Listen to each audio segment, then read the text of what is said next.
She wakes up every day at 5 a.m. sharp. Even though her eyes are still a bit sleepy, she still applies her makeup with practice ease. She gently removes the tiny hairs on her body.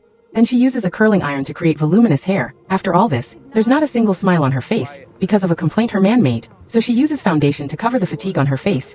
She's long forgotten what she used to look like. All her efforts are just to receive a compliment from her man. Then her man tells her to cut back on sugar. Alice no longer dares to touch any sweets. Irony is this health rule only applies to her. Yet her man continues eating the sweets. He even reminds her to carefully control her diet and figure.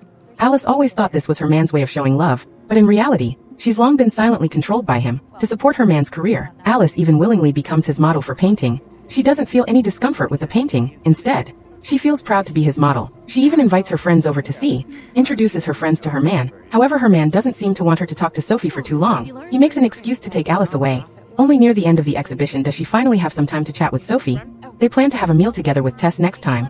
Week later, Alice meets up with her two friends, Sophie and Tess, excitedly share interesting stories with her. But Alice seems a little tense, because the waiter keeps sneaking glances at her. So her friends tease her jokingly. Alice quickly asks them to stop saying things like that. At that moment, her phone suddenly rings. She jumps in shock, because her man demands that she report her whereabouts at all times. Alice tries to ignore the text from her man. However, her man suddenly demands that she send a selfie. She hardly goes to the bathroom and takes multiple photos. Eventually, she picks the best one and sends it to him. After the gathering ends, Alice quickly says goodbye to her friends and heads home.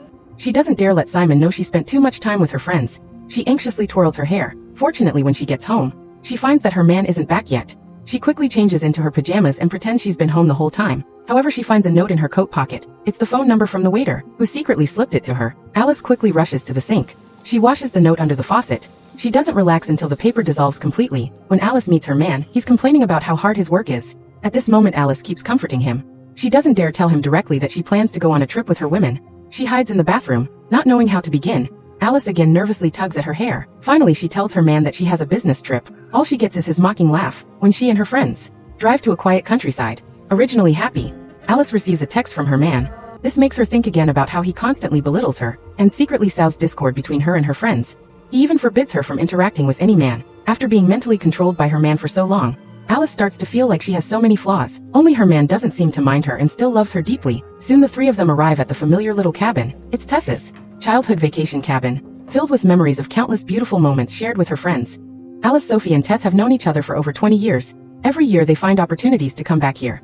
This reunion not only continues their deep sisterly bond, but also celebrates Tess's upcoming 35th birthday. Compared to the relax of the other two, Alice still appears a little tense. She worries that her man will be upset if she hides the truth. He might get angry, even before going to bed at night. She still sends her man a picture of herself. Only when he replies does Alice feel at ease enough to sleep.